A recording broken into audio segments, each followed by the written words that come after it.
Menos, menos. ¿La puerta abierta? La puerta abierta. Sí. O sea, está. No sé, creo que hace más ruido cuando alguien intenta abrirse. Bueno, buenas tardes. Empezamos con otro día del mes sobre 2, que es un ciclo de charlas que armamos desde el URI para tener espacios que son muy importantes, como este de poder difundir la ciencia, poner al alcance de todos, que no sea que dé cuenta de que hacer ciencia vale la pena. Y nada, son estos espacios en los que nos enriquecemos entre todos. Y bueno, por ejemplo, hoy tenemos la charla de Dai Álvarez y Lula Aguiercau. Dai está recibida del profesorado en física y es nuestra secretaria de asuntos estudiantiles. Y Lula se recibió de profesora en matemática y de la licenciatura en tecnologías educativas. Y bueno, hoy nos van a hablar de mitos y verdades sobre investigar en educación. Y ya que ambas están haciendo el doctorado en educación en ciencias básicas y tecnológicas. Wow. Dime si lo dices. ¿Qué nada? Bien. Bueno, bienvenidos, bienvenidas. Gracias por la presentación, por la invitación también de parte de chicos del URI. Para nosotros es un placer poder estar compartiendo brevemente acá lo que pensamos. Bueno, un poco para contarles lo que habíamos pensado, nos íbamos a presentar, ya un poco ahí nos han presentado, pero poder contarles algunas cosas de nuestra trayectoria. Después hablar del doctorado en educación, particularmente para informar un poco sobre este espacio de formación, de la sección Educación en Ciencias, y después ir ya así a mitos y verdades, que es como el corazón de la propuesta que pensamos. Dentro de nuestras presentaciones, un poco lo que contaron, somos egresadas de acá de FAMAP, las dos, hicimos el profesorado, una en física y otra en matemática, y después lo que hoy nos une, y también de ahí la invitación de los chicos, es que estamos cursando el primer año del doctorado en educación en tecnología, acá en FAMAP. Entonces, bueno, a raíz de esa trayectoria es que pensamos un poco compartir y pensar esta propuesta de mitos. ¿Algo más que tienes que compartir de eso? Bueno, yo les voy a contar un poquito del doctorado en educación en ciencias básicas y tecnología. Es un doctorado acá de la FACU, gestionado con la Facu de Ciencias Exactas y la Facu de Ciencias Químicas. Existe desde el año 2019. Una persona que hace el doctorado en educación en ciencias básicas y tecnología puede formarse en investigación en educación en las áreas de matemáticas, física, biología, química y tecnología.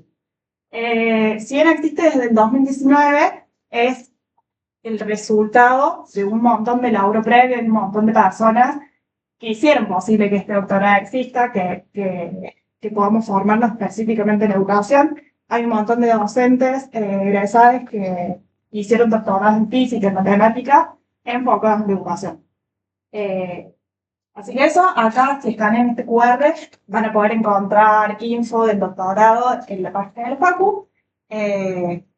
Básicamente eso. Sí, en general, bueno, por las dudas, por si alguien no lo sabe, la propuesta del doctorado es una propuesta de formación para quienes terminan la carrera de grado, ya sea el profesorado, que en el caso de acá de la universidad es una carrera de grado, entonces no hace falta hacer una licenciatura entre medio, sino que desde el profesorado uno puede después hacer un doctorado o de alguna licenciatura pasar al doctorado. Es una carrera que está estipulada entre 3, 5 años, 5, 6, 7, lo que a cada trayectoria, digamos, le lleve. Y sí, como comentaba Gaby, la riqueza que tiene, que en el 2019 se haya podido lograr tener este doctorado, es que antes las personas que por ahí trabajaban en la Facu en temáticas de educación, cuando terminaban el profesorado o una licenciatura, tenían como opción hacer el doctorado en educación, en filosofía y humanidades, que no era tan específico de educación en ciencias, que es por ahí las temáticas que les interesan a quienes nos formamos en FAMAF o en exactas o en químicas. Bueno, después lo otro que queríamos como compartir, esta es toda información que está en la página, pero bueno, hicimos como un recorte que nos parecía interesante que esté presente, es la sección en educación en ciencia. Básicamente, desde los años 60, más o menos, existe el GESIT, conocido como el GESIT, que es el Grupo de Enseñanza de la Ciencia y la Tecnología, acá en FAMAP. Pero desde el año pasado tenemos la suerte de que pasó a ser sección en educación, y dentro de eso quedan, digamos, como las líneas de investigación, los docentes, investigadores e investigadoras que están trabajando de vuelta con todas temáticas de educación, pero específicas en ciencias.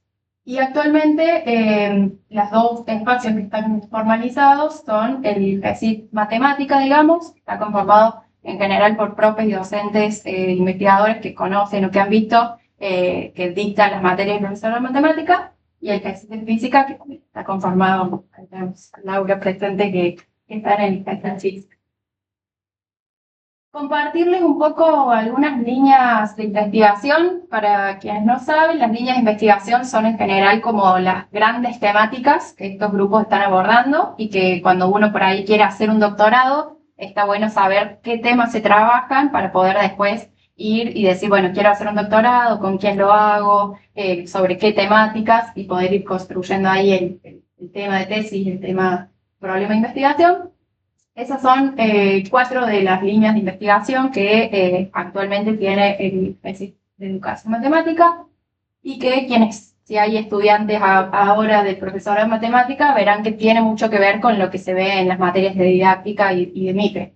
Aplicaciones y modelización matemática, uso de tecnologías, el desarrollo de docentes y futuros docentes, y después prácticas y recursos de enseñanza orientados a nivel primario, es otra de las. Agrego algo que me acaba de saltar, Laura, me podré corregir si me equivoco. Para hacer el doctorado no hace falta recibirse de carreras de grado. También el profesorado de los terciarios es una carrera que te habilita a hacer el doctorado de educación. Por la ley de educación superior, Por la ley de las educación. carreras de 4 años tienen una nota Claro, para hacer un doctorado. eso por ahí es algo que alumnos mitos, que sí o sí necesitas un título de grado para hacer un posgrado, eso no es real. Bueno, del GESIT de Educación en Física, actualmente las líneas de investigación que tenemos tienen que ver con la enseñanza y el aprendizaje a través de la resolución de problemas y en contextos enriquecidos con tecnología. Hay un estudiante de doctorado, Sanoya está doctorada, de Buenos Aires, que trabajó con Laura, que hizo su tesis sobre el uso de videojuegos para la enseñanza y aprendizaje.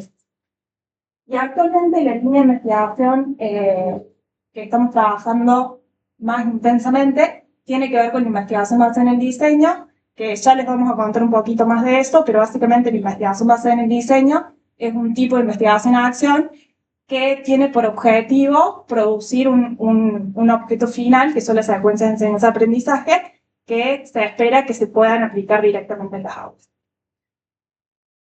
Bueno, y después un poco para contar, porque quizás ahí es donde más me estoy enmarcando yo en mi tesis doctoral. Hay líneas de investigación que existen en FAMAP, más vinculadas a lo que es la educación en computación, pero que todavía no están como formalizadas, en esto de que, bueno, va llevando sus tiempos. Para comentar un poco, hay equipos del área más técnica, digamos, de computación, donde hay licenciados en computación o doctores o doctoras, que tienen un enfoque educativo, y después está el área de educación en computación, en el que actualmente nos encontramos, por ejemplo, Valentín Basel, a lo mejor lo conocen, lo han escuchado, Emilia Echeveste, que es mi directora de tesis, y bueno, yo. Pero es como bastante incipiente quienes estamos trabajando más en esas líneas. Bueno, yendo a mitos y verdades. Un poco como les comentábamos en esta primera parte, para nosotras era el corazón o la propuesta más importante de esto. No porque la parte informativa no sea importante, pero es información que al fin y al cabo pueden encontrar en la página de FAMAP, ir viendo las distintas líneas de investigación, incluso de las otras secciones y áreas. Pero en relación a los mitos, cuando charlábamos pensando este espacio con la DAI, nos dábamos cuenta de que por ahí circulan muchos discursos, sobre todo actualmente, lamentablemente, que no ponen en valor o que descreen o discuten un poco en relación a la importancia que tiene la educación en general y hacer ciencia y las ciencias sociales o las ciencias más de la educación en particular. Entonces nos interesaba como, bueno, cuestionar eso, poder tensionarlo, y para eso hicimos una pequeña actividad, si tienen a disposición, digamos, celulares, armamos un pequeñísimo formulario en donde, bueno, la idea es que lo puedan escanear y no pueden, no hay problema, pero bueno, es el chiste de la actividad, en donde les van a aparecer un par de frases y ustedes tienen que indicar si consideran que son mitos o que son verdades. Nos avisan cuando lo van a hacer, así que ahí por otra parte.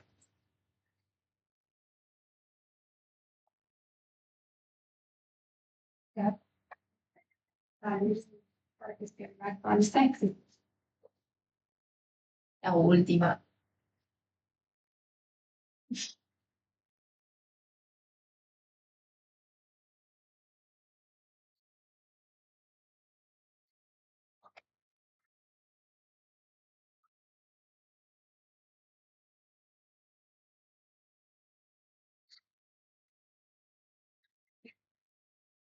Bueno,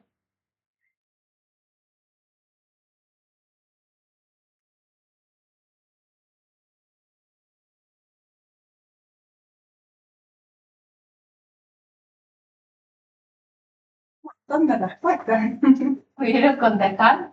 ¿O alguien todavía está contestando? Ah, bueno, Ahí voy. tranquilo. Pero no miren, no miren. Ay, no quiero tener a nadie.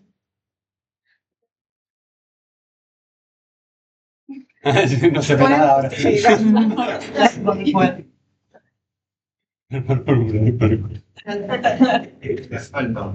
Ah, yo soy puse toda la película. pero bueno, tres hay, no hay quórum.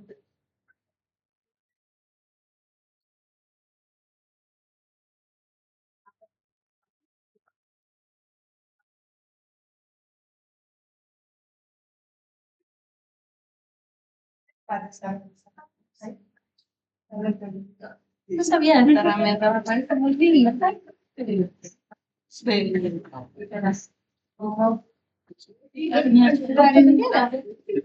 No, una Excel, yo tengo la vez en cambio.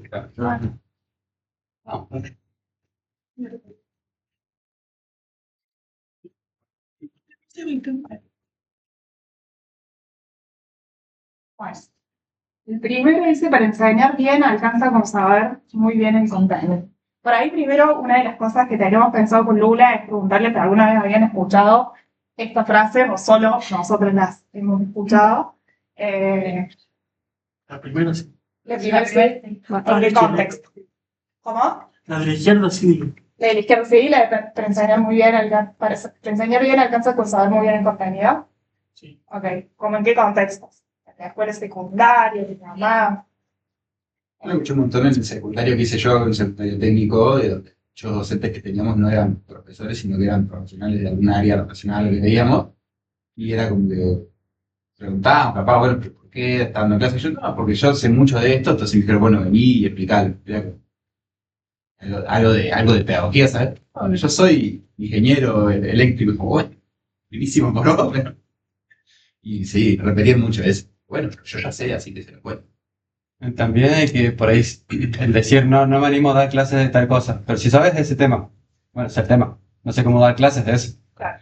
Puntualmente en un contexto distinto, por ejemplo, yo estoy en la parte de extensión del apoyo escolar y suele ser siempre esto cuando se renuevan los tutores, decir, no, me da miedo porque yo no me acuerdo muy bien los contenidos del primario, si me hacen preguntas de esto no voy a poder dar el apoyo escolar y siempre decirle no. Tienen que ir, conocer a los chicos y siempre los podemos acompañar de alguna manera. Pero bueno, salta mucho esa frase de yo no sé todo el contenido, entonces no podría ir y ayudar. Eso es una extensión de esa que es, si se das clase de tal y sabes tal otra cosa, ¿por qué no podrías dar clase de otra cosa? Yo doy clase de sistema operativo.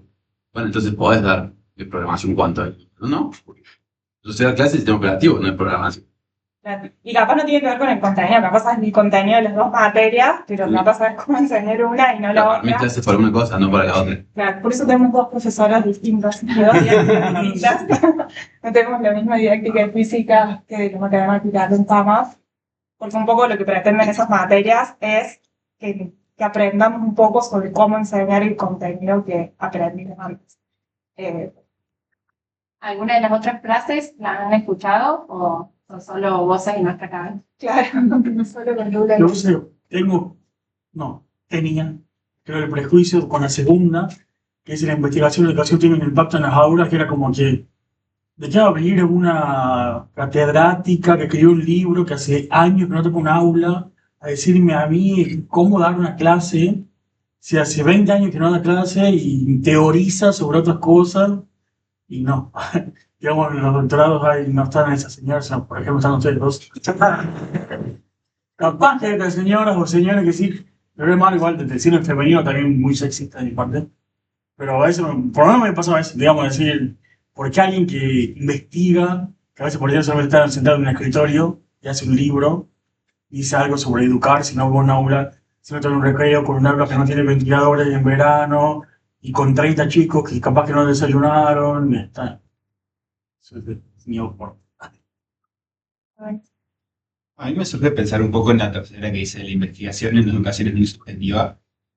Capaz de una manera no tan directa, sino más tangencial, pero sí siento que muchos docentes en práctica, digamos, o muchas personas que se dedican a dar clases, tienen la idea de que no es algo como que, sí, no, bueno, hay investigación sobre que estos métodos son más efectivos, que hay que tener en cuenta esto, bla, bla, pero yo llevo 30 años dando clases así y me funciona perfecto. Y capaz como que no sé si es que dicen, no, es que la investigación es subjetiva, pero sí analizan de manera totalmente subjetiva los resultados que entrega la investigación y los descartan muchas veces desde esa subjetividad. A mí me pasa que siento que toda la investigación es subjetiva, hasta algún punto, como que, o sea, lo que no quiere decir que no pueda ser como metodológicamente correcto. Me costó esta, por eso me estoy justificando. Pero eso, yo siento que toda la investigación es subjetiva porque como que todo lo que uno hace un poco lo construye desde su experiencia. ¿Qué elegís estudiar? ¿Qué preguntas te haces? ¿Qué líneas seguís? ¿Desde dónde partís? Todo eso es subjetivo, ¿no? Creo. Siento que hay como una, quizás nuestra área es una ciencias más duras, una percepción negativa de la subjetividad, digamos, como hay cosas que van a ser subjetivas y son subjetivas y te sientes y las charlas un rato, ¿no? Está. Hay gente que considera que no sé, la física es objetiva y terminó. Voy a cortar, nosotros lo estamos escuchando porque después tenemos para decir por el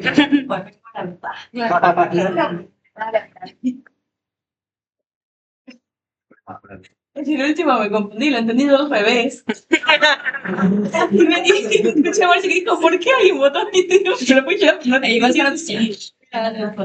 claro, bueno. Soy tu buena expresión de deseo igual también. Y bueno, respecto a la última, se escucha en todos lados hoy en día diciendo no, que las tecnologías esto, que las tecnologías aquello.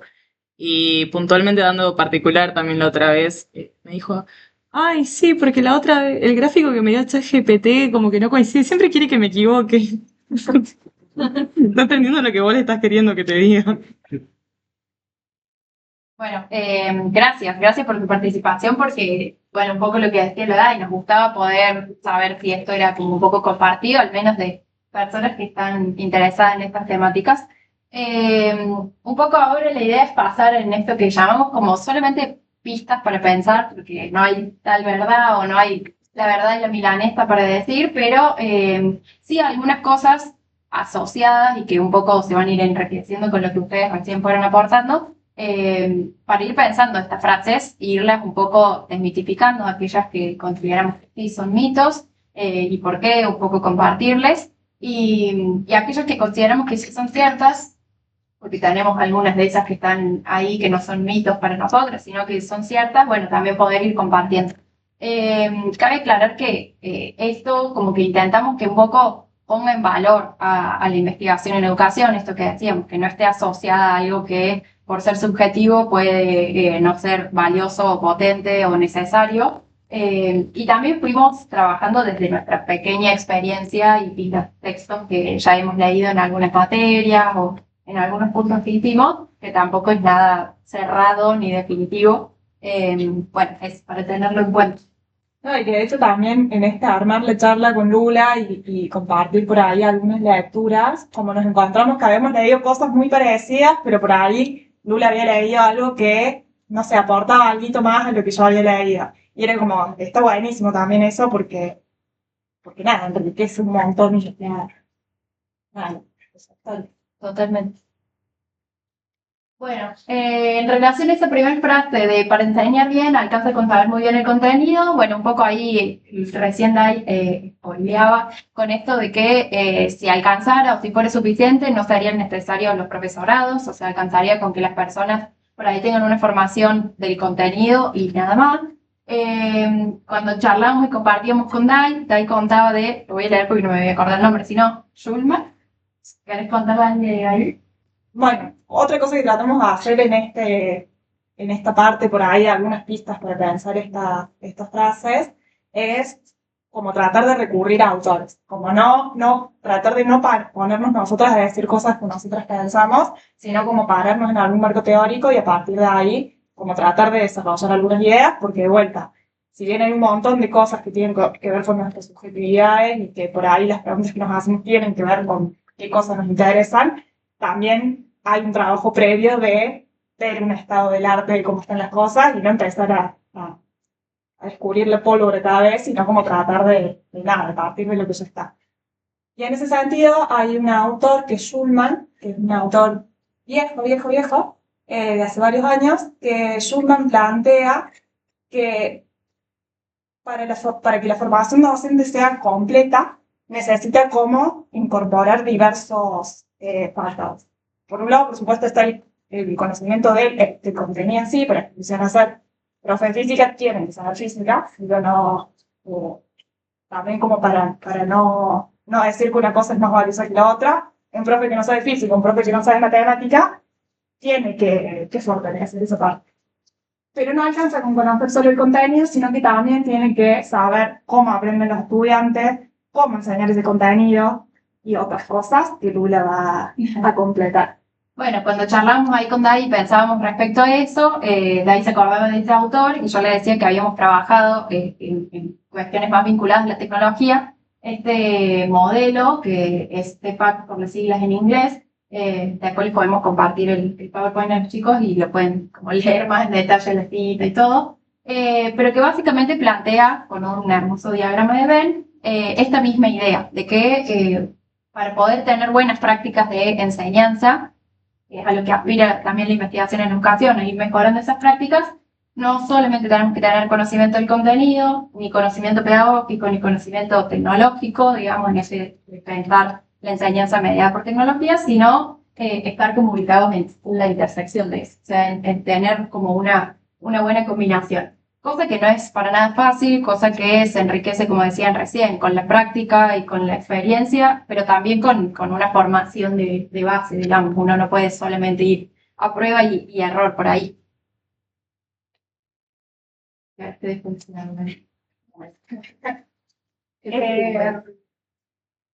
La segunda frase era la investigación en educación tiene un impacto en las aulas, la escribimos de forma quizás confusa. La idea era por ahí tensionar un poco eso que creo que lo comentó Marcio, de que por ahí hay una noción de que la gente que hace investigación en educación nunca pasa por las aulas, como que lo que se investiga en educación nunca llega a las aulas. Y por ahí, para dar un pequeñísimo contraejemplo, les queremos compartir lo que es la línea de investigación basada en el diseño, que es una de las líneas que actualmente son las principales de científica. Y la investigación basada en el diseño, como les había comentado, tiene como objetivo generar un producto que es la SEA, que es la secuencia de enseñanza aprendizaje. El objetivo de esa SEA es que se pueda aplicar directamente en las aulas, como que no hace falta que haya otro proceso entre medio. Por supuesto que siempre no se agarra una secuencia, tiene que hacer algunas ecuaciones por su grupo de estudiantes en particular, pero la idea es que ese aparato, ese dispositivo, pueda servir para que los docentes lo puedan implementar en las aulas. Y ahí como un poquito para ilustrar cómo es el proceso de IBD, el diseño del SEA no es que yo un día me siento y digo, yo creo que para enseñar este contenido tengo que darlo así, sino que previo se se hace todo un análisis de la historia del contenido, de las dificultades de la enseñanza, del aprendizaje, de también plantear cuáles son los objetivos, cuáles son las ideas clave que yo pienso que los estudiantes tienen que presentar con respecto a ese contenido. Y junto con todas esas cosas se propone una secuencia de enseñanza. Esto que se llaman los experimentos de enseñanza es implementar esa secuencia. No es que yo la pienso, la armo y digo listo, sino que se implementa, se evalúa y se rediseña. Entonces, también en cada uno de esos ciclos se produce algún aprendizaje para mí y para la teoría en general. Sí, y como dato así, trayendo lo que decía Marcio hace un rato, por ahí es un mito que muchas veces también nosotros tenemos, o sea, contando ya desde mi propia trayectoria, por ahí cuando estaba haciendo el profesorado o incluso cuando solamente trabajaba como profe, digamos, y no estaba todavía vinculada a cuestiones de investigación, uno siente esa distancia, es una distancia real y también es evidente que va a existir porque el enfoque es otro, no es lo mismo la mirada que uno tiene como profe en el aula que la que tiene como investigador que está pensando para el aula, pero son muchos más los ejemplos, acá pusimos algunos, pero son muchos más los ejemplos de investigaciones que sí están vinculadas, hay mucho hoy en día de investigaciones que incluso los propios doctorandos hacemos sobre nuestra propia práctica docente, entonces es como, bueno, esa vinculación es mucho más fuerte de lo que ahí se cree. Sí, por ahí solo como para aportar, de ninguna manera estamos diciendo que la investigación, que tener un producto es más valiosa. Para que esta investigación suceda también tiene que haber otra investigación por ahí más básica de la educación que tiene que ver con teorías sobre el aprendizaje de las personas, que también son necesarias, digamos, y esas capas no tienen una aplicación tan directa, tan concreta en las aulas, pero sí son necesarias y valiosas para que estas otras sucedan. Pues, Bueno, esta es la otra, estoy buscando. Vamos rotando. Bueno, la otra parte decía la investigación en educación es muy subjetiva, esto que recién la Sofía decía, de sí hay un grado, una cuota de subjetividad, pero un poco en esto de intentar darle validez o que la subjetividad no esté asociada negativamente, como decían hace un rato. Quisimos simplemente compartir un poco de lo que vimos en una materia que se llama Metodología de la Investigación, que la cursamos juntas con la DAI. En esa materia, uno de los tantos artículos que nos dieron es de una autora que se llama Sautu, bueno, no se llama, ese es el apellido, se llama Ruth, pero que básicamente nos contextualizaba a quienes estábamos empezando a hacer el doctorado en qué cosas sí son investigación y qué cosas no, y cómo, bueno, hay distintas metodologías, cuantitativa, cualitativa, pero de ninguna manera, digamos, como por trabajar con una metodología cualitativa, pierde validez o pierde esta precisión, digamos, científica. También ahí a modo de ejemplo para compartir las investigaciones cualitativas, que por ahí son aquellas que suelen ser más atacadas o no valoradas. También ahí hay un esquemita de cómo surgen. En esta misma línea surge una idea, un problema, hacer una exploración. Esa idea no surge de la nada, lo mismo que comentaba la DAI, uno se tiene en cuenta, digamos, los antecedentes, los marcos teóricos que ya existen, y en general después también se busca que los datos y lo que se produce de esa investigación pueda impactar o clarificar o refutar o mejorar, digamos, los marcos teóricos que existen. Y siempre la revisión de la literatura o de la teoría, que se dice, está presente constantemente, ¿sí? Como para darle un poco más de formalidad a esto que por ahí a veces solemos escuchar que se habla más informalmente. bueno, salí contando un poco de las imágenes. De esto sí pensamos que por ahí iba a haber bastante quórum, lo hubo, en la matemática, la física y la computación ya está todo dicho. Esto por ahí pensando que estamos en fama, claramente pensamos que iba a ser mito, sin duda alguna, porque si no, porque esto es ciencia. De hecho, hay sobrados ejemplos que dan cuenta que no está todo dicho, hay un montón de problemas abiertos en las tres disciplinas.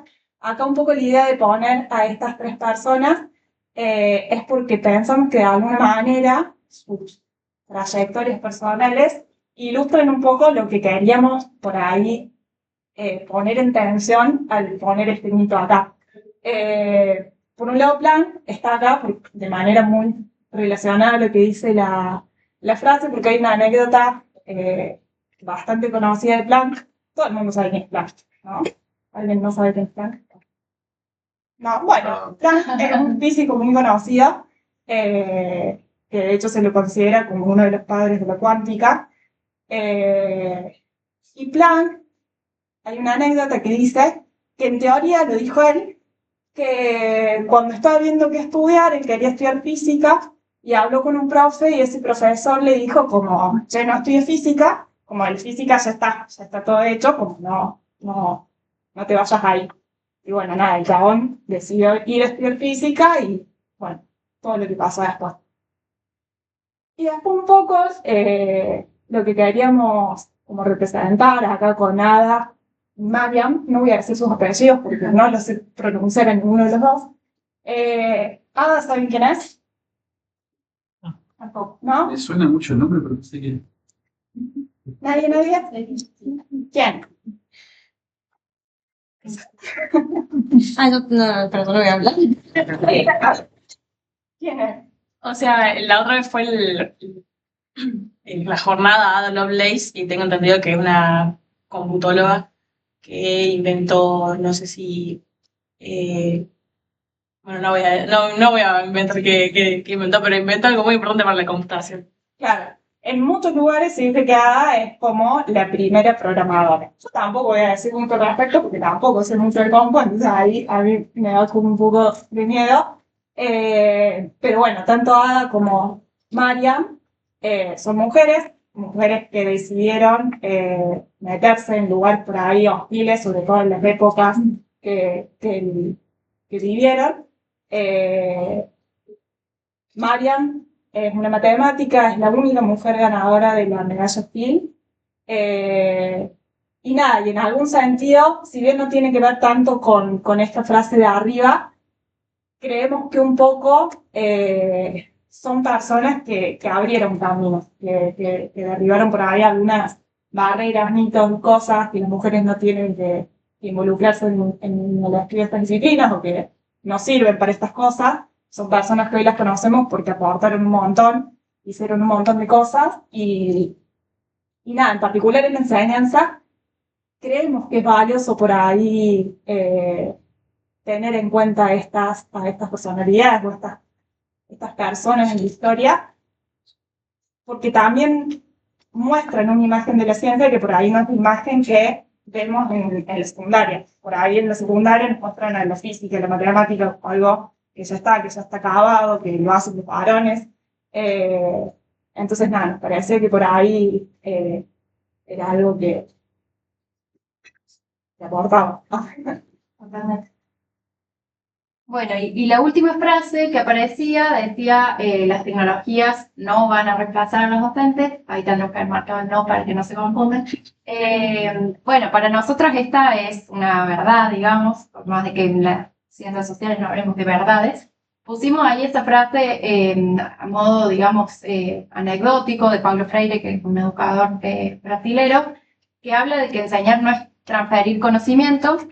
Y un poco yo lo que quería compartir en este punto, porque es parte de las cosas que me interpelan y que en la tesis elijo ir trabajando y abordando, que tiene que ver con las tecnologías, particularmente ahora, recién comentaba, ya no me acuerdo quién, que estamos en una época en la cual mucho se dice ¿sí? que la escuela, la universidad, los docentes, los doctorados y todo lo que está asociado, va a desaparecer o no va a tener ya tanta relevancia por la presencia de las tecnologías, por la presencia de herramientas como la inteligencia artificial o el chat GPT, y como un poco la idea era poder compartirles, si me dejan tipo citarles, de un equipo de La Plata que está investigando estas temáticas de la Universidad de La Plata y que hablan particularmente de el impacto que esto tiene, digamos, en la lectura y en la escritura, pero que me parece como muy potente cómo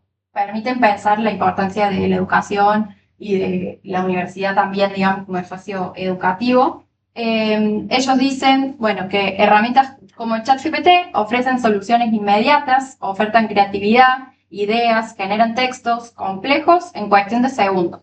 Para estudiantes, docentes e investigadores, estas tecnologías se presentan como buenas aliadas, permiten ahorrar tiempo o explorar algunos caminos creativos. Sin embargo, esta aparente democratización de que todos tenemos acceso a estos textos no está exenta de paradojas ni contradicciones, porque leer no es solo consumir información rápida, es detenerse, es interpretar, es contrastar. Entonces, ¿qué hacemos? Y lo que ellos proponen acá dice, no se trata de rechazar la tecnología o la inteligencia artificial como una amenaza xenofóbica, xenofobia, ni tampoco celebrarla ingenuamente como la solución a todos nuestros problemas.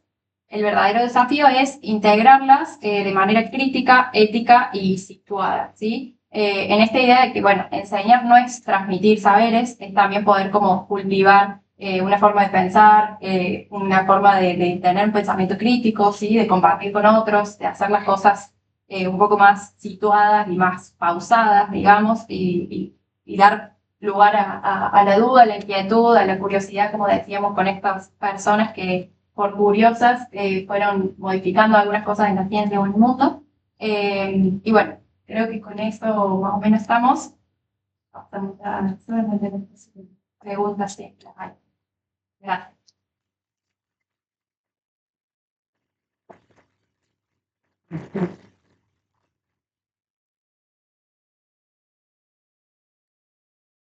De verdad, con las líneas de investigación que dijeron, Sí. creo que también son pocas las personas en la Facu haciendo investigación actualmente, pues bueno, los grados y demás. Esas líneas de investigación son porque simplemente las personas que están actualmente están investigando eso, qué tan abiertas las líneas son a nuevas cosas. Son pocas, pero yo no sé si diría que es porque el doctorado es nuevo, o sí, capaz que sí, porque de hecho desde que el doctorado, al menos el grupo de educación en física creció bastante. Son las líneas que están disponibles, tratamos eso, como remitirnos a lo que estaba en las redes institucionales, como para tampoco meter la pata. Después sí, siempre hay otras cosas que están dando vueltas y que por ahí no se plasman de un día para el otro en la página de la Facu. Entiendo que en general, en investigación, en Facu, en cualquier lugar, siempre está abierta la posibilidad de investigar algo nuevo, solo hace falta alguien que lo quiere investigar y alguien que está en dirigir. En ese caso, hay un montón de docentes que pueden dirigir, tanto en física como en matemática, y quizás también en computación, no sé qué tanta gente hay. Sí, un poco, capaz Moni y Laura pueden complementar que tienen más experiencia, pero al menos de nuestro conocimiento como persona que quisimos hacer el doctorado y cuál fue el caminito que hicimos, en general en FAMAF los grupos de investigación están consolidados para tener líneas de investigación y que uno pueda acercarse a aquellas personas que trabajan temas que sean de nuestro interés. Por ahí es muy difícil si uno cae con un tema de que nadie trabaja, porque va a ser muy difícil que esa persona pueda dirigir, acompañar esa o esas personas, director o codirector. Entonces, en general, sí, las líneas de investigación se van como consolidando de acuerdo a las personas que están en la facu trabajando, ya formadas en esos temas, y uno puede. Y en general, si las leemos, digamos, en la de educación matemática o en las de educación en física, son bastante generales porque después tienen la especificidad de cada persona que trae algún problema más preciso o más puntual o que le va dando su impronta. No sé, Moni o Lau, si tienen. Y a lo mejor, en realidad, la línea de investigación no nace a partir del doctorado. Claro. Todo lo contrario, el doctorado nace a partir del grupo. El grupo es un grupo que existe desde la década del 60. En realidad, el GESIT es uno de los primeros grupos, no necesariamente de investigación del patente, que surge en la época del Einstein. Sí, empezó siendo como un grupo que capacitaba docentes, ¿no? Como un grupo de capacitadores, docentes, de filomedia, y después se fue convirtiendo, creo que por ahí por los 90 en adelante, empezamos a tener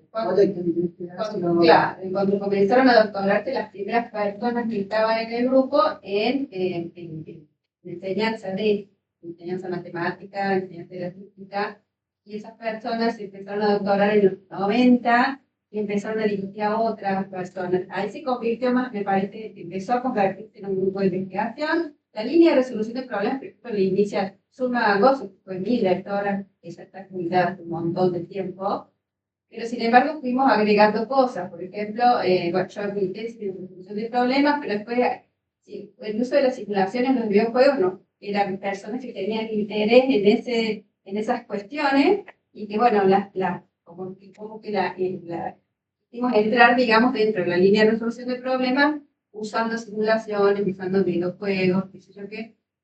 Y bueno, pero como dice Mónica, las líneas de investigación probablemente fueron creciendo, ¿no es cierto?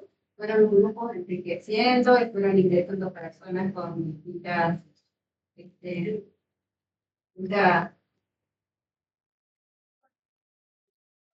formas y nosotras como directoras o directores nos fuimos adaptando ese interés siempre dentro de nuestra vida. Claro. Y creo que van a surgir nuevas líneas en el futuro, pero tiene que pasar tiempo, digamos, porque las personas se tienen que formar y eso lleva un proceso largo, ¿no? Puedes empezar la línea de modernización matemática y de uso de tecnología, comités de tecnología. Pues toda la línea de desarrollo profesional docente, nuestra actuación docente en la formación de profesores hace que ese escenario sea un escenario rico para investigar. Entonces, ¿qué pasa en la formación de profesores cuando trabajo con modernización? ¿Qué pasa cuando trabajo con tecnología? Entonces, por eso esa línea surge a partir del propio lugar de trabajo que nosotros tenemos como docentes. Y la última línea, que es la de prácticas y recursos de enseñanza de matemáticas en nivel primario, tiene mucho que ver con la tesis de Vilma Fregona, que es una profesora que ya se jubiló, y ella trabajaba más en el nivel primario. Y eso, de alguna manera, lo heredan quienes fueron formados por ella en el primario. Un poco eso es lo que pasa en la conformación del grupo, y como decía Lula, a veces uno tiene una cierta idea de lo que le gusta investigar, pero lo que el grupo puede aprender tiene que ver con esos líneas. ¿Sí? O sea, bueno, puedes venir a decir, ay, me gustaría estudiar, no sé, alguna cosa que no hacemos en el grupo. Lo más honesto que te puedo decir es, mira, yo trabajo en esto sí puedo ayudarte. Y el otro no estaría haciendo la persona, pero eso también tiene que ver con las posibilidades que tiene un grupo de dirigir. No se puede dirigir en cualquier temática de educación en matemática o educación en física. Como pasa en cualquier grupo Como pasa en cualquier grupo también, ¿no? Sí. El grupo de relatividad también tiene ciertas líneas, o el de materia condensada tiene ciertas líneas, y la gente se adapta a las líneas que están haciendo cambios, modificaciones, innovaciones, creaciones, por supuesto, pero dentro de las líneas que están. Y eso depende mucho de la gente que está capacitada para eso. Exacto, yo creo que ante la duda siempre es bueno acercarse, preguntar, y como dice Mónica, les van a dar una respuesta no sincera a nadie. Y de, te dirijo y de hecho, eso, en la página de FAMAP, por si alguien no lo sabía, están en la parte, digamos, en la pestaña de investigación, aparecen como todas las secciones, adentro de los grupos, las líneas de investigación de cada grupo y personas con contactos a los que uno se puede remitir si está interesado. Digo, acá no pusimos todos los nombres, pero uno puede acercarse. A mí me quedó resonando de lo que decía Marcio en un momento de esto de, bueno, viene la persona que está investigando en su oficina y dice ahora hay que enseñar de esta manera. Y pensaba en particular en la actualidad, digamos, con los salarios docentes que existen, con el pluriempleo, con el estrés, con la, bueno, no sé, todo como está. Si eso está contemplado en las líneas de investigación que tienen que ver con eso, o sea, si la figura del docente como humano precarizado está contemplado dentro de las líneas de investigación, o si se investiga en un lugar como más abstracto, como es la mejor manera de llevar esa educación, digamos, de la ignorancia, digamos, no sé si... Sí, sí. Yo voy a dar la respuesta y después me parece, de hecho, si se quieren destacar Mónica, está bueno porque ellas tienen otra experiencia. Yo al menos desde mi pequeña experiencia y lo que yo veo de de la tesis doctoral, tanto la que yo voy construyendo como la que vamos charlando con los compañeros con los que nos encontramos en las materias. En muchos casos, esto que decía, se está pensando en armar tesis o investigaciones en donde a veces vos mismo sos el docente que está en esa práctica, o en algunos casos trabajar con algunos docentes que están en instituciones que tienen como mucho interés en estar en vinculación con la universidad. Es difícil, hoy en día no es la mejor situación para la docencia en Argentina, creo que todos lo sabemos, pero creo que hace mucho tiempo que hay investigaciones que empiezan a pensar las cosas más situadas. No sé si hay tanto trabajo porque también cuesta la interdisciplinariedad y capaz pensar ese rol de docente precarizador, estaría bueno verlo con otras disciplinas, quizás de las ciencias sociales, pero hay muchas investigaciones que piensan algo bien situado y que no es la mejora de la educación, sino como, bueno, cómo hacer en este contexto, con estos recursos, con esta situación, poder pensar ahí, digamos, una línea de investigación o una mejora o una propuesta, digamos.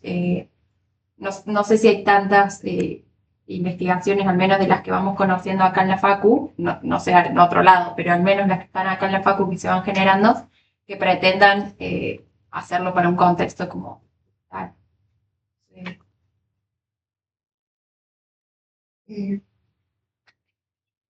Muchas de las investigaciones que se hacen son en ambientes naturales, entonces no son edificios, no son de laboratorio, de modo que a veces en la escuela tener las condiciones de infraestructura y las condiciones de trabajo docente son parte de lo que uno está estudiando.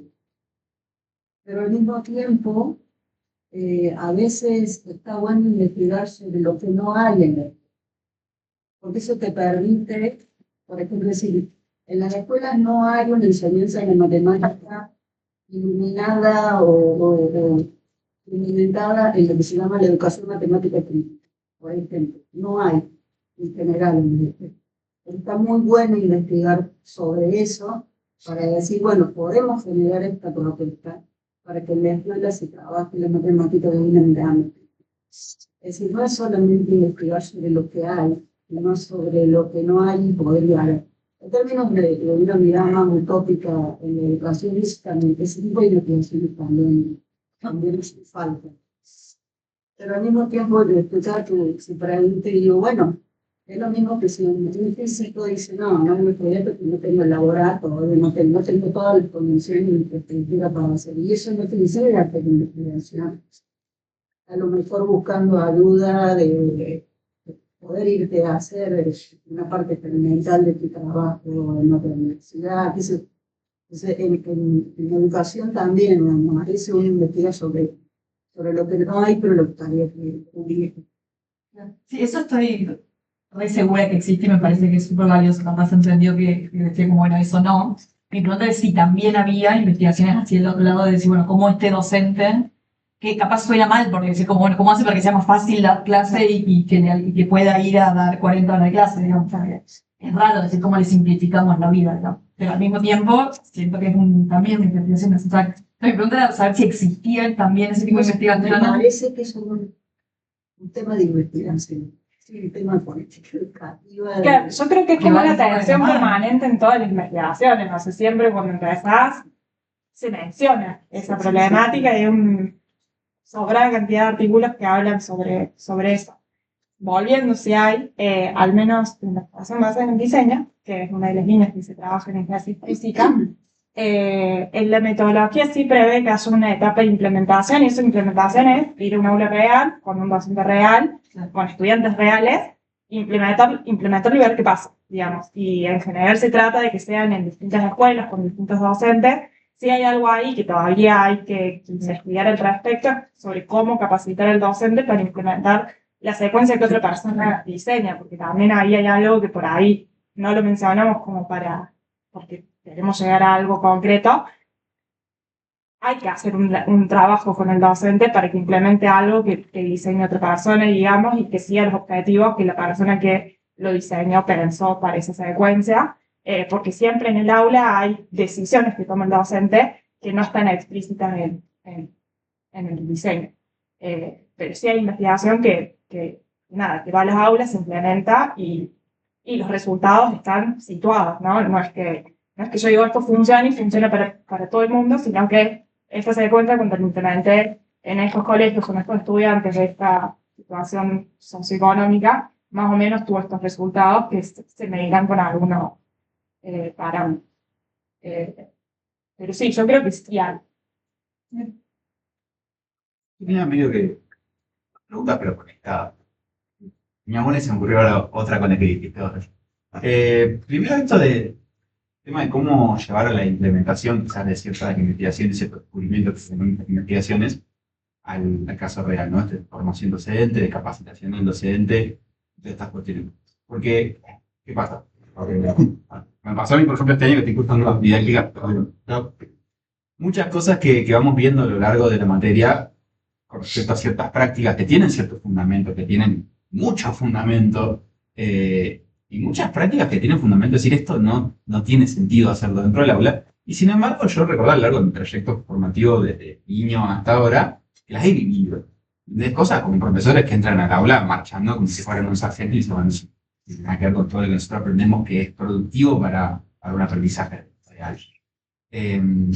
¿Cómo puede llevar uno ese conocimiento que nosotros acá en la facultad lo vemos como, claro, sí, tiene todo el sentido del mundo, a una persona que efectivamente va y hace eso, ¿no? Que entra a un aula gritando y dice, no, bueno, a ver acá, yo, si no estáis jodidos, si tú guardas conmigo.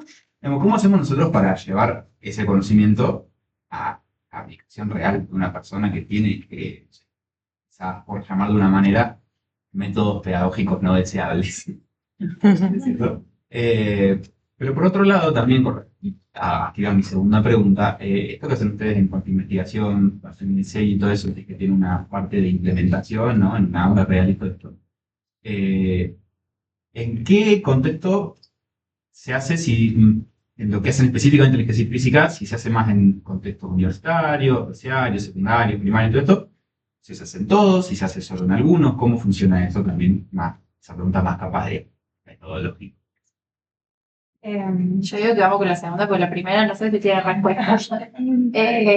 No, o sea, me parece que es un trabajo como muy difícil y que depende muy de vuelta en lo situado, en lo contextual, a qué actores involucra. No sé, si uno piensa en una escuela secundaria en particular, si uno tiene profesores que quizás no tienen prácticas o metodologías que son las esperables o las deseables, bueno, depende de muchos agentes ahí, o sea, de los directivos, de los otros colegas, de si hay o no un asesor pedagógico, o sea, es como, bueno, de políticas educativas, lo mismo acá en PAMA, digamos, es como, hay que contextualizar, digamos, esa pregunta y en cada caso hay muchos actores que deberían estar involucrados. Nosotros no es que vamos a una escuela y decimos cualquier profesor, tenemos amigos, o sea, gente que se recibió acá, gente que inclusive ya es parte de nuestro mismo grupo, que además trabaja en escuelas secundarias, por ejemplo, ya están totalmente ayornados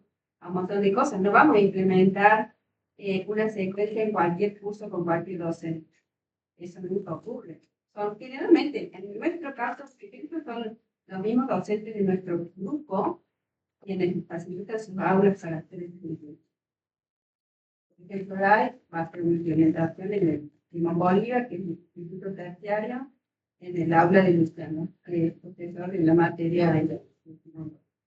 ¿Entienden? Entonces, hay un diálogo, o sea, nos conocemos, tenemos el mismo código, ¿no? Hay muchas cosas compartidas, ya no podríamos hacerlo de otra forma, sería ridículo. Ir a tratar un curso cuyo docente no tiene nada que ver con nosotros, o digamos que no está involucrado, participando de nuestros estudios o nuestras actividades de alguna manera, eso no sería viable. Yo por ahí entiendo que la primera pregunta, perdón, iba más también como en general. Sí, no necesariamente con las implementaciones nuestras de nuestra investigación. Sino de cómo tratar de aplicar estos conocimientos que ustedes entiendo que desarrollan con su investigación en la población docente en general. Evitando obviamente esto que comentaba la Clara y comentaba Marcia, que no querer caer tampoco como Los Ángeles, decimos, así se enseña, chicos, me vuelvo a ir, sino como, no sé, de alguna manera decir, a ver, bueno, no le pegues a los chicos, porfa. cosas así muy básicas, ¿no? Que a lo mejor uno dice, bueno, esto lo tenemos muy claro, digamos, estaría bueno, no sé, capacitaciones, si me ocurre, curso docente. El tema es que eso, yo entiendo que se hace, pero no sé si sea suficiente o no sé.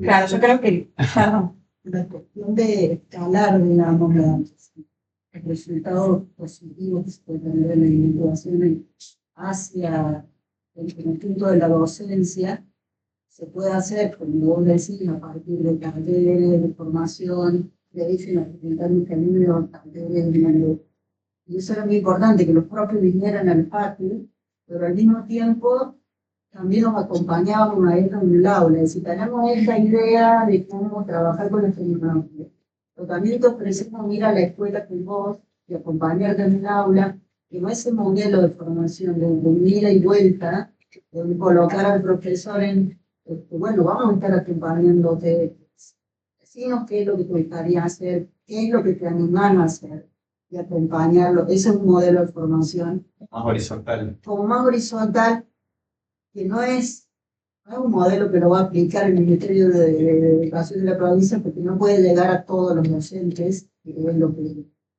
pretende. Son modelos que funcionan de una situada, como dice, de trabajar a lo mejor con un conjunto docente en una escuela, o en otra época lo que tuvimos fue grupos de docentes que venían a trabajar colaborativamente acá, preparaban secuencias, probaban y volvían y discutían. Ese modelo de formación docente es un modelo que no se puede escalar en una gran cantidad, porque necesitaría mucho más tiempo. Eso es un poco lo que hemos hecho en términos de formación. No sé si puedo pegar, Sí, obvio.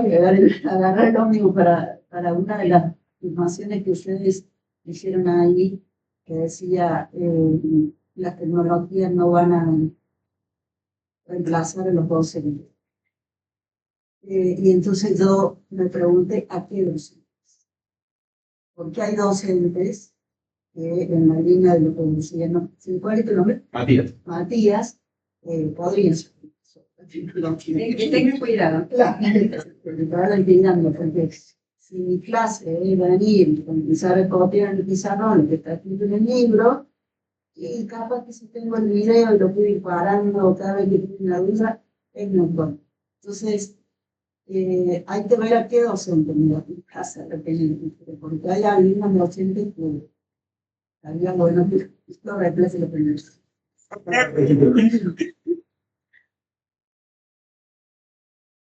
perdón, y la segunda pregunta era si, Sí, ¿en qué niveles? Claro, ¿Cómo? ¿a qué se dedican Claro, si claro. lo que ustedes hacen es más aplicado a secundario, primario, universitario? Sí. Bueno, hasta ahora hay dos que fueron para nivel medio, que son las tesis del Nico Gandolfo y del Bull Torcino, y dos que están siendo, una que ya fue, que es la de Nicolás Velasco, de Esto para Nivel Superior, y la mía que también es dirigida enfocada a nivel superior. Hay como, también. Entrar ahí, ¿no? Mi duda más por el lado de. No me cuesta expresarla, pero esto de cómo se investiga, o si se investiga, creo que sí, esto de cómo piensa el alumno en las cosas que le estás contando.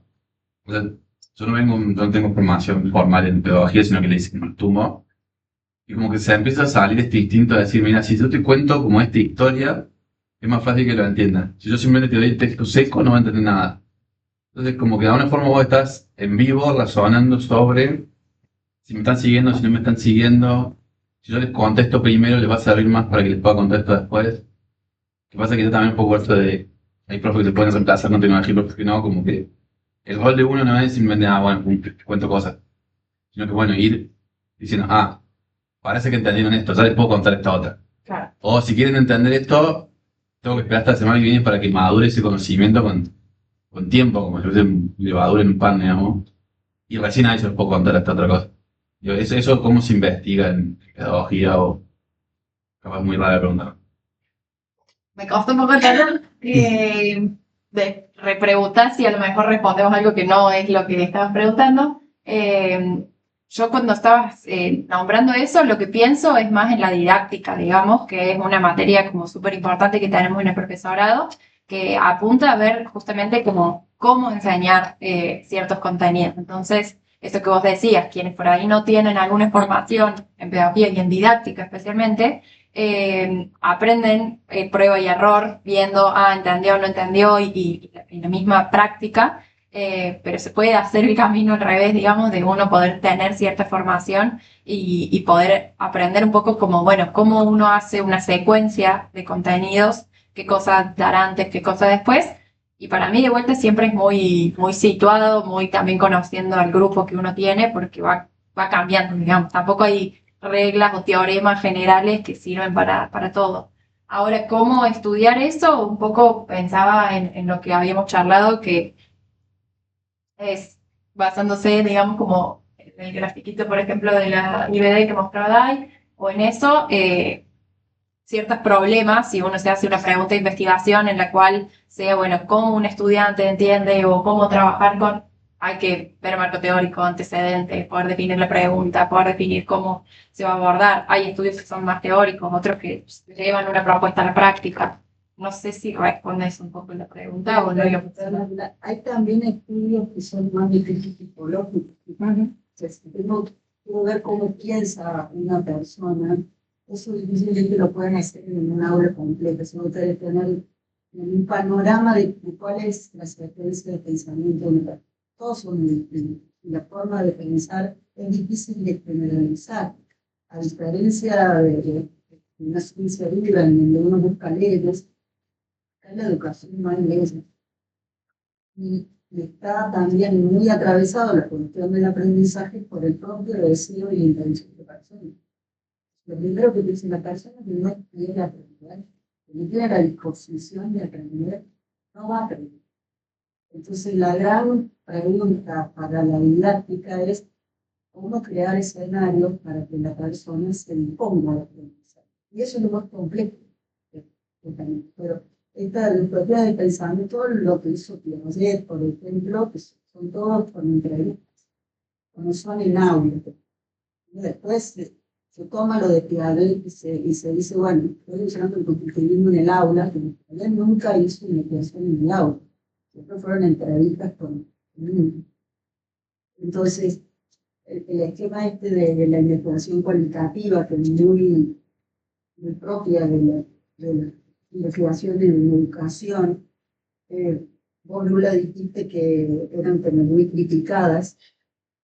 ¿De dónde son criticadas? Porque muchas veces son criticadas desde las ciencias duras, donde se pretende una generalización, una ley, y en la educación eso no es posible. Sí, no, o sea, en lo que arrancamos al principio, digamos, de este espacio, estábamos contando de que habíamos elegido, y no sé si justo llegaste ahí en esa parte, Moni, de que con un QR completaron, digamos, mitos y verdades. Entonces, bueno, eran estas frases, famosas frases que por ahí circulan, y la idea era como, bueno, tensionarlas y cuestionarlas un poco. Entonces, esa crítica tiene mucho a veces de discursos sociales que circulan o de las mismas propias trayectorias, y la idea era como poder tensionar, digamos. Por ahí, solo voy a hacer una cosita chiquita. Supongo que vos te preguntás más desde el lado de la educación en computación, un poco medio lo fuimos tocando a lo largo de toda la charla, pero en general cada contenido va a tener una mejor manera de enseñarse. Digo, si bien es como si cada escuela es un mundo, cada estudiante es un mundo, hay un montón de cosas que se repiten en las escuelas, y eso también nos permite como pensar cosas un poquito más generales. Obvio que nunca vamos a decir esto funciona para todo el mundo, sino de vuelta, esto funciona para este grupo de personas en estas condiciones, bla, bla, bla, bla, bla. En ese sentido, en el caso de computación, habrá alguna didáctica de la computación o no, no sé si está desarrollada, pero tanto en la física como en la matemática hay didáctica en física y la matemática, y tenemos algunas pistas sobre cómo enseñar algunos contenidos, sobre qué cosas tener en cuenta, sobre qué cosas mirar, y después sí, todo eso lo agarra, lo mezclas con tu contexto particular, y a partir de eso pensás cómo va a ser tu clase. De vuelta, no existen fórmulas generales, pero sí existen muchas cosas que sirven para pensar la clase y que son herramientas concretas. Como, por ejemplo, relevar cuáles son las dificultades de aprendizaje. Si bien cada persona es un mundo, hay muchas dificultades, muchas ideas, por ahí no me sale la palabra, no correctas, no quiero decir eso, pero por ahí que le faltan darle una vuelta de rosca, que las tienen las personas en general, como hay mucho que se repite. Entonces, tiene algún sentido hacer algún relevamiento o estudio sobre eso, porque no son tan raras. Parece que hay algunas premisas que uno puede tomar y decir, bueno, no se aprende escuchando, se aprende haciendo. Entonces, eso es decir, bueno, si yo en clases meramente expositiva pierdo al 80%. Lo tengo que poner a hacer algo. Y lo tengo que poner a hablar también. Porque se aprende más cuando vos contás lo que estás pensando y echando lo que el otro dice. Intercambiando, pero trabajando con el otro. Es decir, hay una serie de premisas que funcionan bien, independientemente de los contenidos. Lo que decía Dai, de conocer, por ejemplo, cuáles son las dificultades típicas en el aprendizaje de la matemática, por ejemplo, las funciones. El aprendizaje de las funciones es clave y causa muchos problemas. Y hay estudios sobre eso. Entonces yo conozco cuáles son esas dificultades, anticipar, hacer propuestas para que esas dificultades se disminuyan o salgan rápidamente a la luz para poder tratarlas. Si bien no hay recetas, sí hay ciertas premisas, como esto de que para aprender hay que hacer.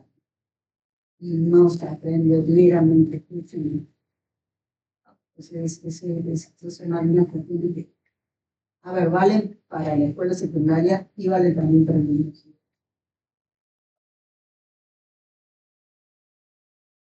Yo tengo una pregunta, pero más como del día a día, en que recién decías como, bueno, por ahí hablo con lo que charlamos con compañeros, como un poco cómo es esa experiencia de investigar en educación, de si son varios en la misma línea y si bien no tienen el mismo tema de doctorado, como que comparten y se van complementando, si es como un trabajo por ahí más individual y cada tanto se comentan más por compartir el espacio, como esa cuestión de interactuar con compañeros que están estudiando lo mismo o haciendo el mismo doctorado, como es. No sé, Bueno, muy amplio. si querés, porque capaz tuvimos Sí, distintas es que es muy trayectorias. distinto, por eso, como la experiencia. En mi caso particular, yo cuando entré, digamos, a hacer el doctorado y elegí director de tesis y temática y demás, no conocía más nadie. Pero el doctorado tiene como dos patas. Una es poder ir haciendo ciertas créditos, o sea, juntar una cierta cantidad de créditos, pero en definitiva es hacer una cierta cantidad de materias. Y después la tesis. Y en esas materias es donde recién ahí empecé a conocer otras personas que estaban haciendo el mismo doctorado, como en el caso de la DAIS, que ya nos conocíamos de antes, pero que nos encontramos ahí como compañeras. También es algo que pasa que las materias de posgrado que se dan en el marco del doctorado a veces la hacen personas que son docentes o que son investigadores o trabajan en otras cosas y que les interesa hacer esa materia nomás. Entonces te encontrás con gente que capaz no está haciendo el doctorado. Y también después hay como un grupo de WhatsApp en el que hay gente haciendo investigación. La realidad, al menos en mi caso, es que conozco una única persona que esté haciendo este doctorado ahora y que esté trabajando en esto. Cuando les comentábamos, digamos, como que el doctorado tiene acá. Yo estaría ubicada acá, digamos, y conozco una sola persona. El resto de la gente, digamos, que conozco son de física y nos ha tocado compartir con alguien de biología en alguna materia. Bueno, y de matemática, Johnny, que está ahí ya casi terminando.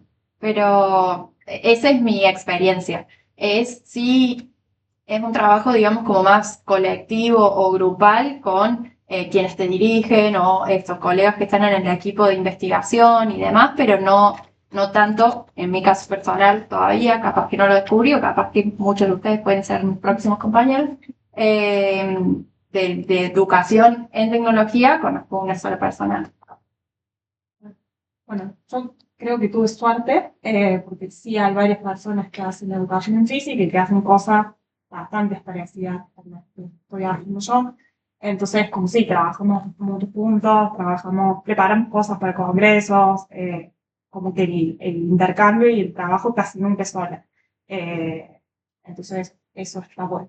también con mi directora, me dirige a mí y también dirige a otras personas, entonces a veces el trabajo es como bueno, también con mi directora, Laura es mi directora, es una directora muy presente, entonces como por ahí, no es que yo leo cosas, sino que Lau va leyendo la par mía, entonces yo tengo que ir corriendo al lado para que, bueno, para tener más velocidad que yo por ahí.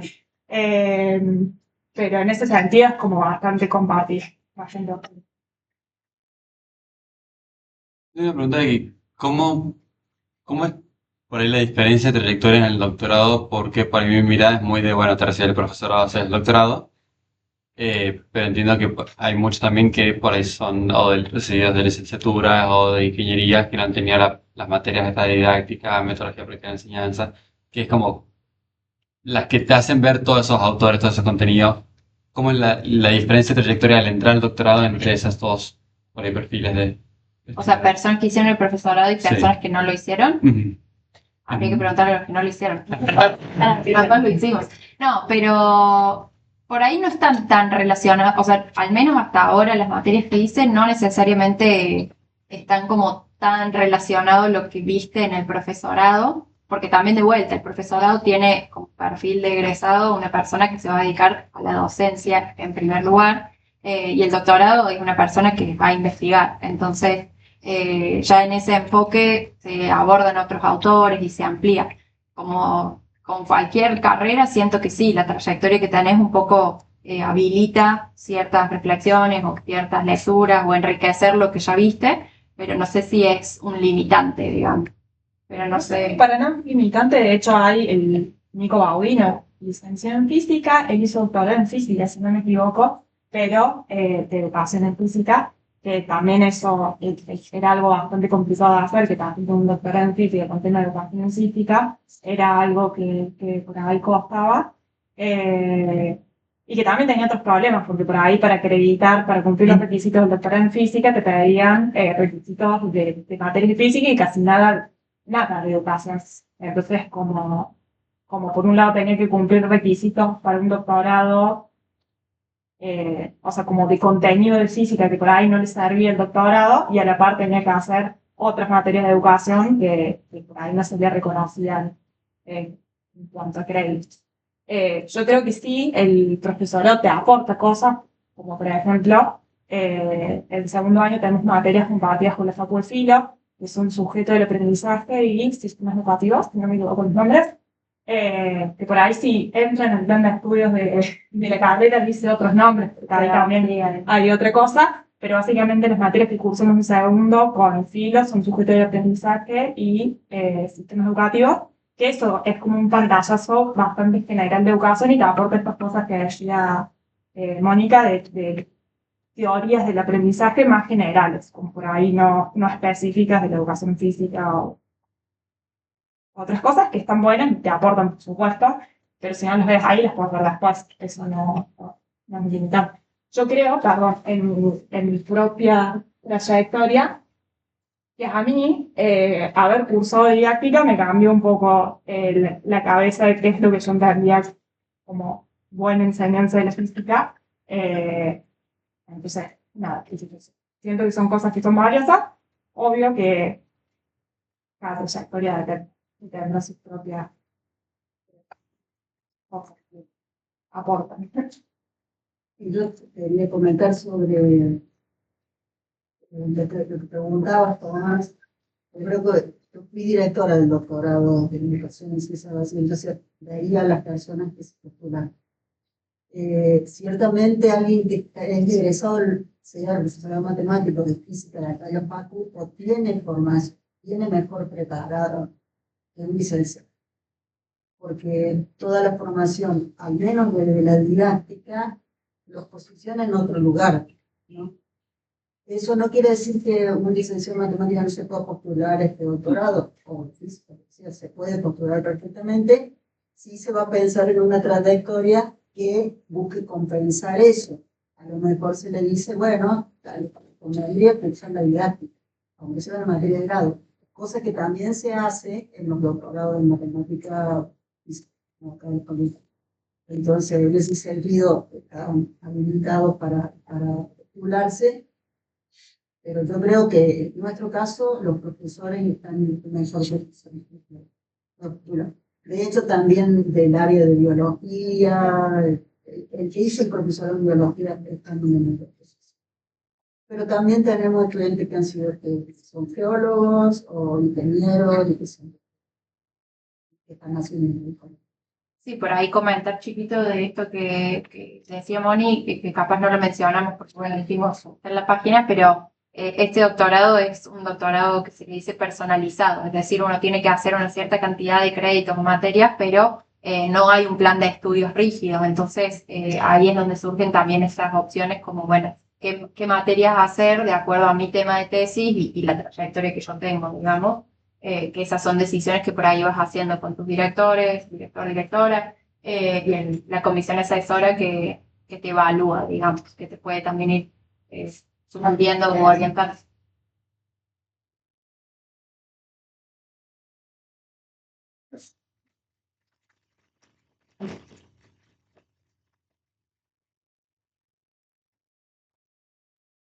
Un poco lo mismas caras de siempre, pero voy a hacer un par de anuncios parroquiales igual. Bueno, primero agradecerles a Lola y a Dai, estuvo muy buena. Bueno, stickers, que están allá a la canasta, estamos vendiendo estas remes, está el formulario en el Linktree del Instagram. Si tienen algún póster o que quieran presentar el jueves de 2 a 6, estamos haciendo una muestra de pósters acá en el hall del aula magna. También está el link en el Linktree, el formulario en el Linktree del Instagram. Marcio les va a dar unos números porque estamos haciendo, para el último día, vamos a hacer un sorteo de una de estas remes también. Los choris. El jueves de 2 a 6, la AFA junto con la SUBEF estamos organizando la muestra de póster, entonces va a haber también comida y bebida para compartir, pero después tenemos la charla de Ana Luz, no me acuerdo el título, pero después de la charla vamos a hacer unos choris acá al lado en los asadores, súper baratos, vengan. Y mañana la charla de ciberseguridad. Creo que es todo. Thank you.